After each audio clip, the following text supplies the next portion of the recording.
Hi everyone, my name is Lengsfeld. Some of you may have seen me last year. I presented as well. During the past year, I wanted to share with you a little bit of how our business has evolved and what makes our makerspace what it is and how it's rapidly changed. But first I wanted to go through and show you how the maker movement is already impacting the world.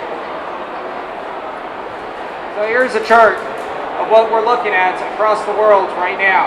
You can see you got a lot of maker spaces already populating around the world.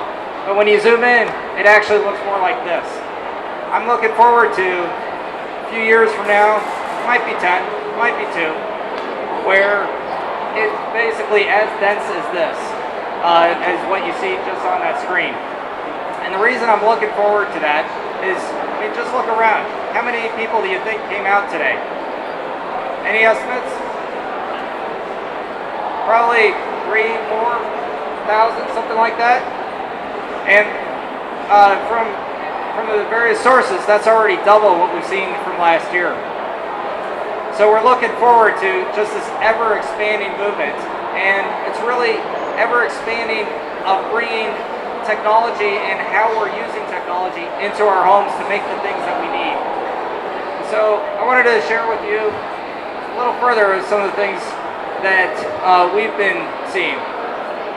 So maker spaces, the ones last year when I opened up, there were actually 3 of us that opened up in Orange County, and we each have our own fortes. One is more towards molding, another is towards automotive, and myself, we even get into fabrics.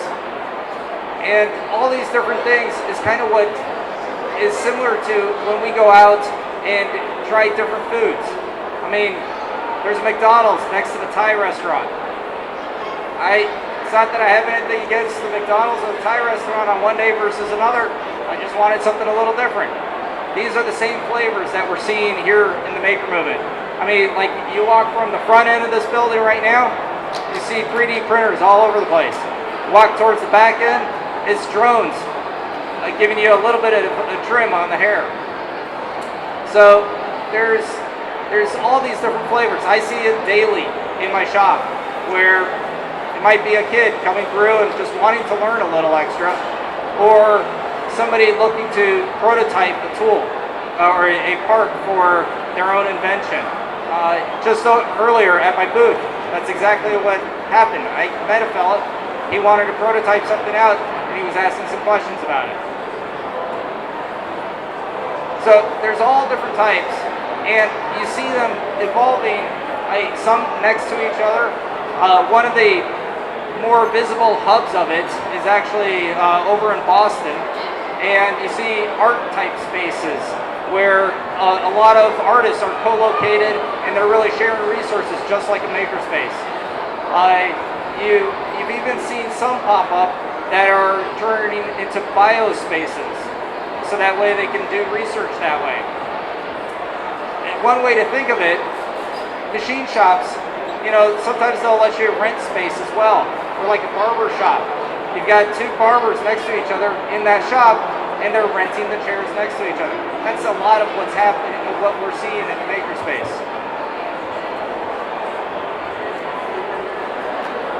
So the most important part of all of this is how it's connecting with the community. In the community, like I said, there's the bio version. Well, there's specifically a bio community. You know, in Boston, it's a really strong bio community. In Modesto, okay, probably not. So each community has a reflection of what their needs are. If you walk up and down here, you'll see different maker spaces and what they're offering. There are some which are more into cosplay. There's some which are more into really just 3D printing. There are some that are heavily child-oriented, and some that are really even toddler-oriented. So we're seeing this evolution of like, how do we fit the need of those makers, that, especially the ones that are in development.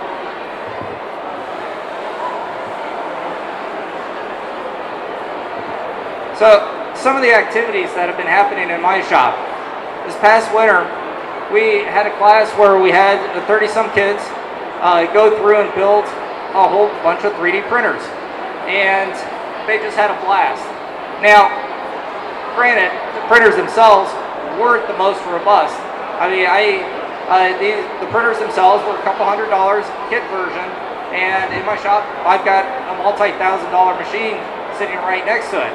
But what they learned is how to put things together.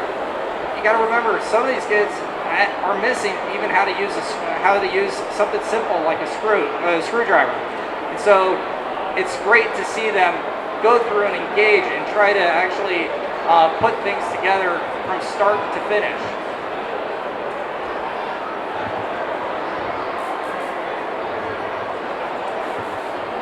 Some of the other projects that we've been seeing, some of the kids have been building up skateboards. We actually have a gentleman in our booth who just recently started or got fully funded a Kickstarter campaign, and where he's making skateboards, and he sold, I'm not sure how many thousands worth or $1,000 worth, but he's making a business out of it.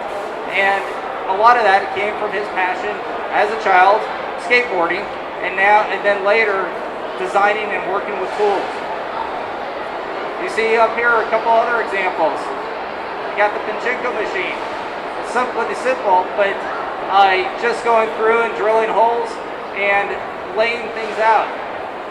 The cards that you're seeing, it's using CAD software and then 3D printing, and then I'm not sure how well everyone is aware, but most 3D prints, they're not quite right.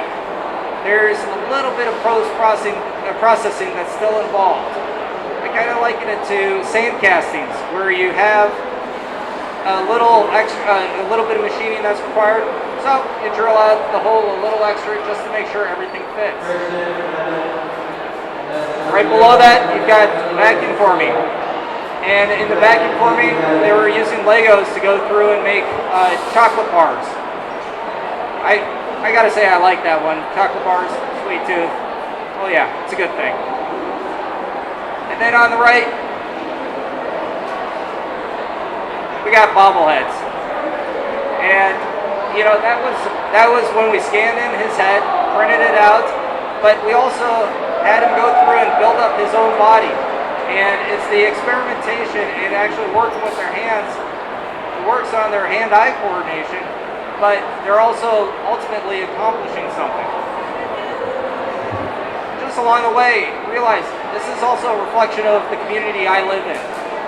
This community is very heavy into the education side, and so we've picked up and brought a lot of programs towards that. One of the things that happened in the past year, we went through and built or made a prosthetic hand for a little girl. As it happened, the story picked up, and it was actually picked up by NBC Nightly News, Entrepreneur.com. We even found it in the South China News in a newspaper article. The only way we could tell was Build It Workspace, and then everything was in Chinese. But it's just awesome to see how 3D printing and being able to help people is really touching a nerve worldwide.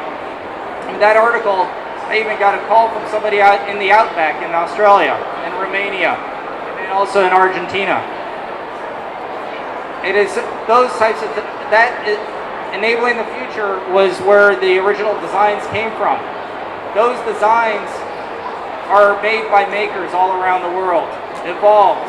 The design that she had right there used some nuts and bolts, while the current designs don't even use that anymore.